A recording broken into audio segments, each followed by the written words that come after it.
జాతకంలో రాహువు దుష్ట స్థానాల్లో ఉన్నాడు అనుకోండి, 8వ ఇల్లు 12వ ఇల్లు ఇలా కొన్ని ఇల్లు ఉన్నాయి. ఈ మధ్యన ప్రజలందరూ కూడా పండితులు అయిపోతున్నారు ఎవరికి వాళ్ళే. జాతకంలో 8 అండి, 8వ ఇంట్లో రాహు ఉంటే ఇది కదండి, 12 రాహు ఉంటే మీరు జ్యోతిష్యం అయితే ఇంకెందుకమ్మా 8, 12 స్థానాలు చెప్పితే సరిపోద్దా? దానికి టెక్నికల్ ఫ్యాక్టర్స్ ఉంటాయి.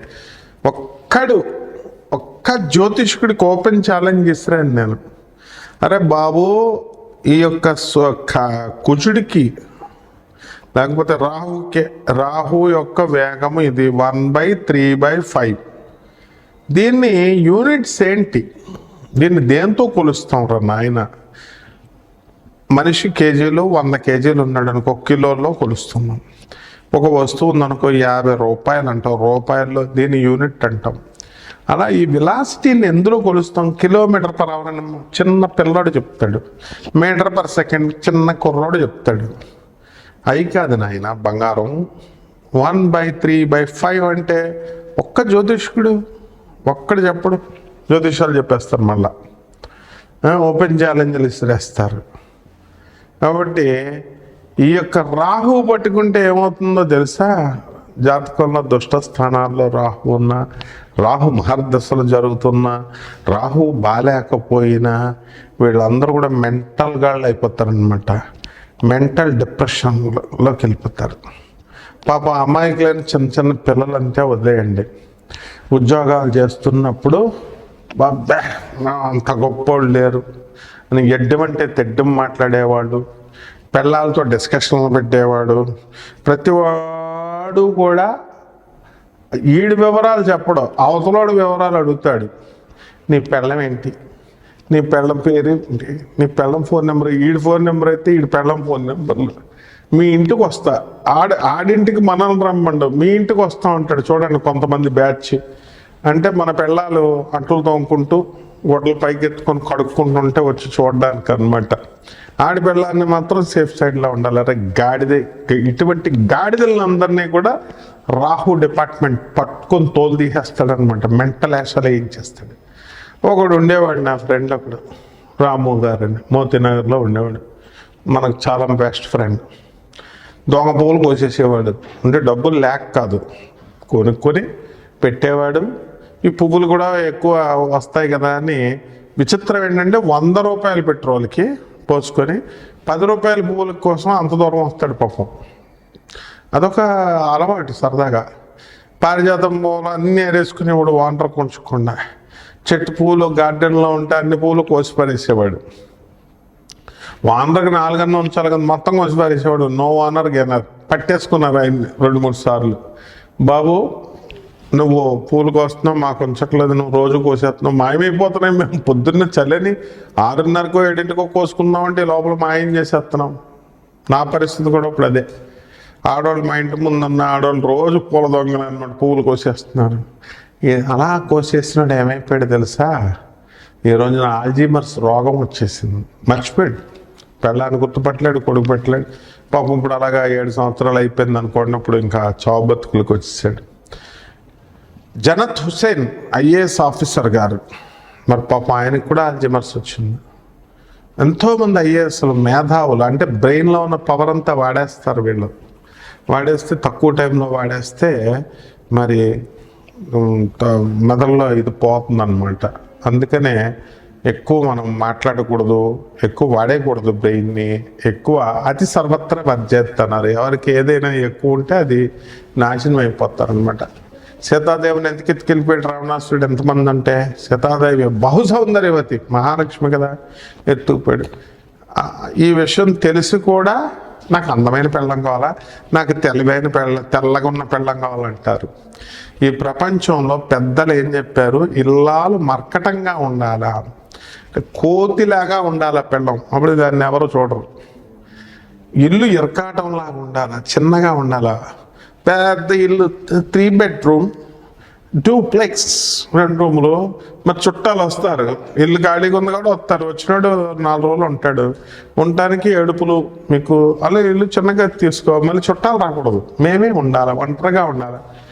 మళ్ళీ ఫ్రెండ్స్ ఫ్రెండ్స్ ఫ్రెండ్స్, మగుడు డ్యూటీకి వెళ్ళిపోతాడు, ఫ్రెండ్స్ ఫ్రెండ్స్ ఫ్రెండ్స్. జిమ్ తర్వాత ఇక్కడికి తిరగడాలు, పార్టీలు, కమ్యూనిటీలు ఎక్కువగా ఈ గేటెడ్ కమ్యూనిటీస్లో జరుగుతూ ఉంటాయి. ఆ తర్వాత అత్తగారిని చూడరు, దాన్ని లేపేస్తారు. చచ్చిపోయిన తర్వాత అప్పుడేంటి పరిస్థితి? ఒంటరిగా ఉన్నానండి, భయం వేస్తుంది, లోన్లీగా ఉన్నాను, ఈ సోదికి ఎవరితోనో ఫోన్లు, అందరూ మంచోళ్ళు ఉంటారు కదా.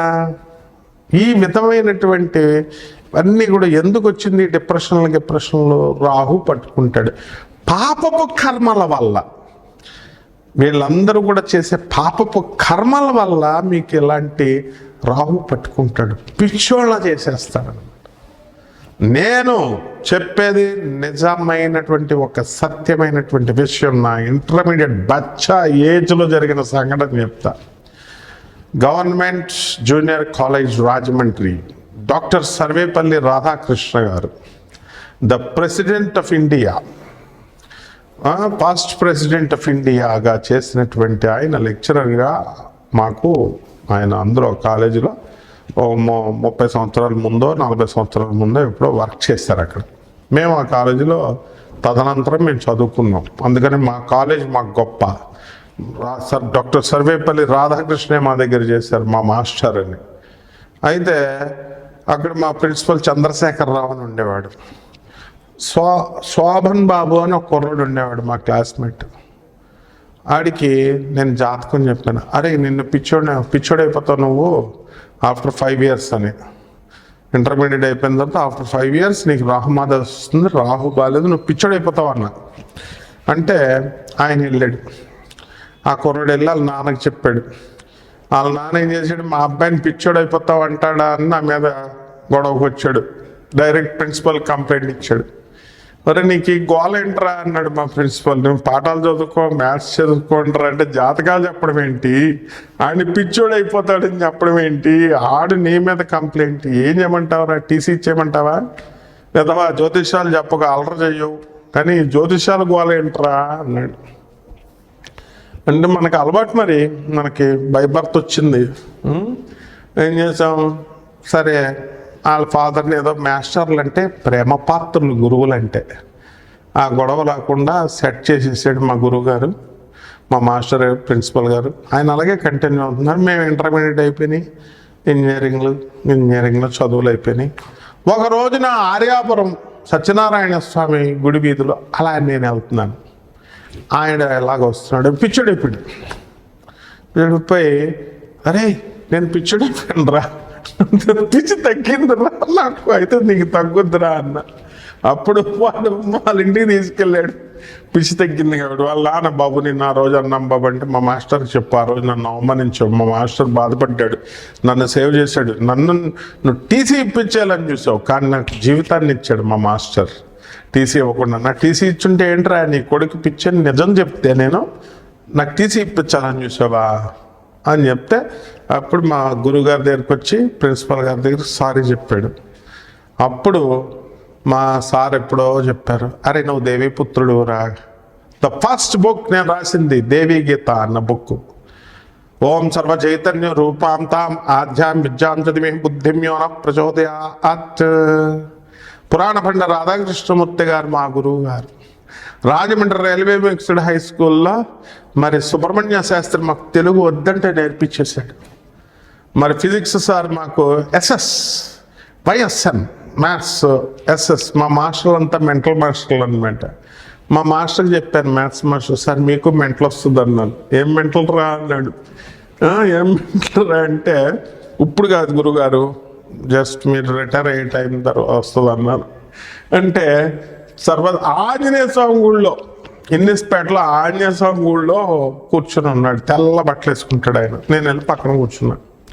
మరి నువ్వు అన్నట్టు నాకు మెంటల్ వచ్చిందిరా అన్నాడు. ఎందుకు గురువు గారు అంటే, నాకు పెన్షన్ వద్దని గవర్నమెంట్కి రాస్తున్నాను అన్నాడు.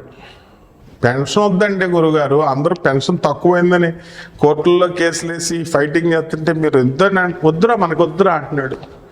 మా సేమ్ ప్రిన్సిపల్ సార్ అక్కడ ఉన్నాడు, చంద్రశేఖర్ సార్. చూసి ఆయన దగ్గర చేసిన ఆయనే కదా, ఈయన ఎస్ఎస్ గారు మ్యాథ్స్, సాదా సుబ్రహ్మణ్యం, అన్ని ప్రూఫ్స్తో సహా చెప్తున్నాను నేను. Real stories, real time stories, రాహువి నాయి కాదు. మన గొప్పలు చెప్పుకోకూడదు. మన గొప్పలు చెప్పి నన్ను పట్టుకుని పిచ్చోని చేసేస్తారు.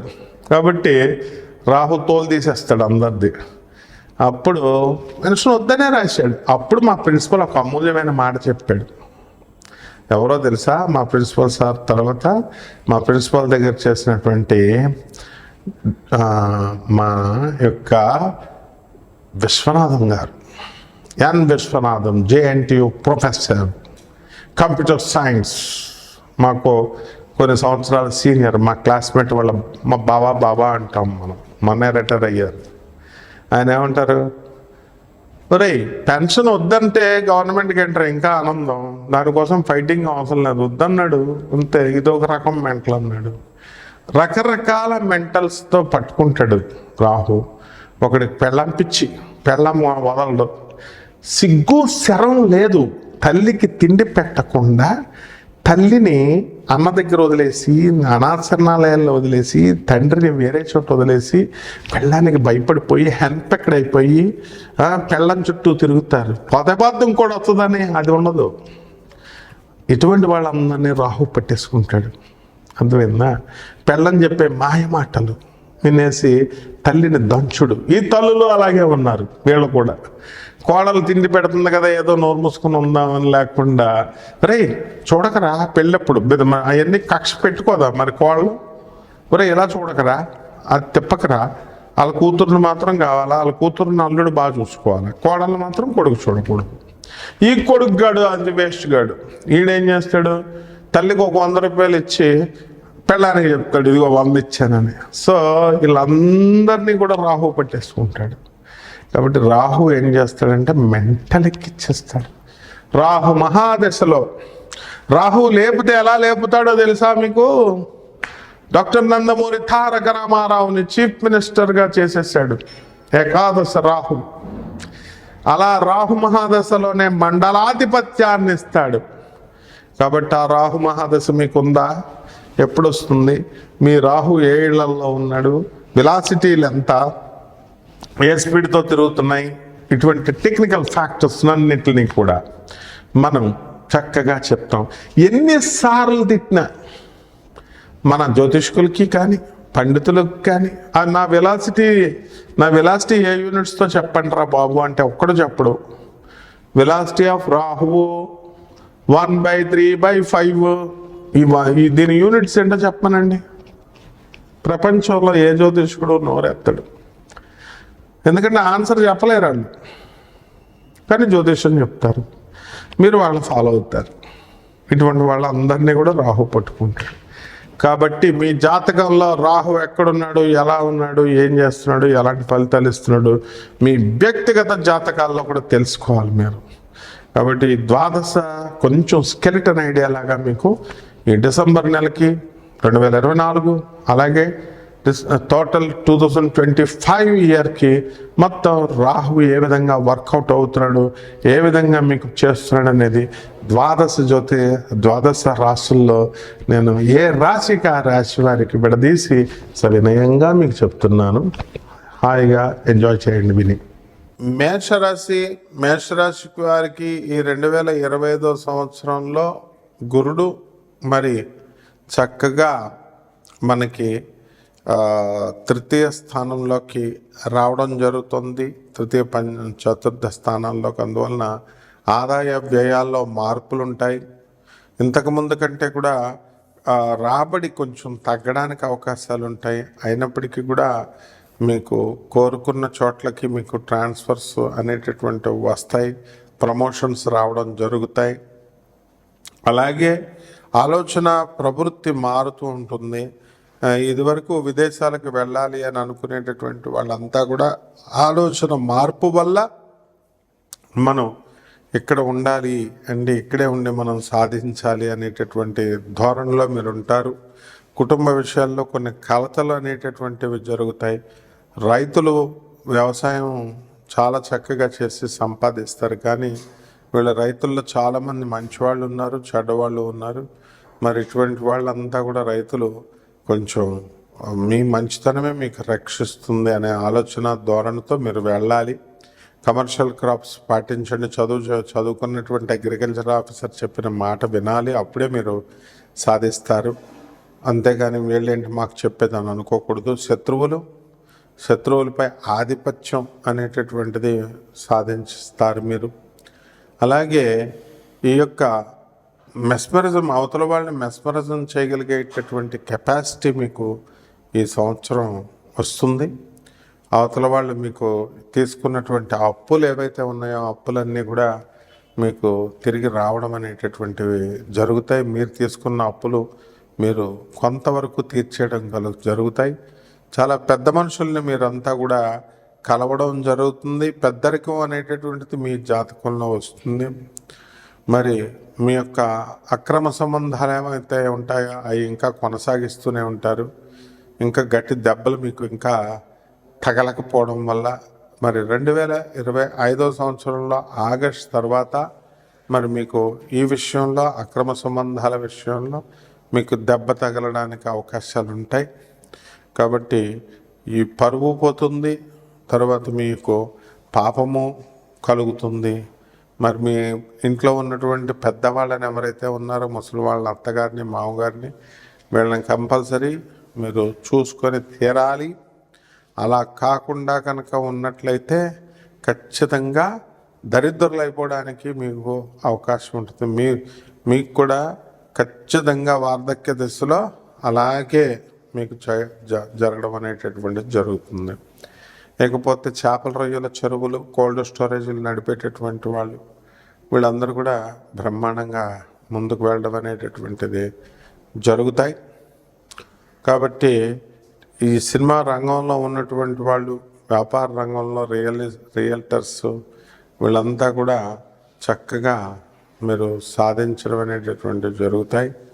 మరి ఈ విధంగా ఈ యొక్క మేషరాశి వారికి పరిహారాలు ఏం చేసుకోవాలంటే, చక్కగా కేతు జపం చేసుకోవాలి, కేతు స్తోత్రాలు చదువుకోవాలి. కేతువుకి కిలోంపావు ఉలవల్ని, ఆవుపేట రంగు ఉన్నటువంటి వస్త్రాన్ని లేదా అన్ని రంగులు కలిగినటువంటి వస్త్రాన్ని ఇచ్చి పేద బ్రాహ్మణులకి సోమవారం నాడు ఉదయం 7 గంటలకు దానం చేసుకోవాలి. ఈ విధంగా దానం చేసుకోవడం ద్వారా మీకు బ్రహ్మాండంగా కలిసి వస్తుంది. రావి చెట్టు చుట్టూ ప్రదక్షిణాలు 108 ప్రదక్షిణాలు రోజు చేయండి.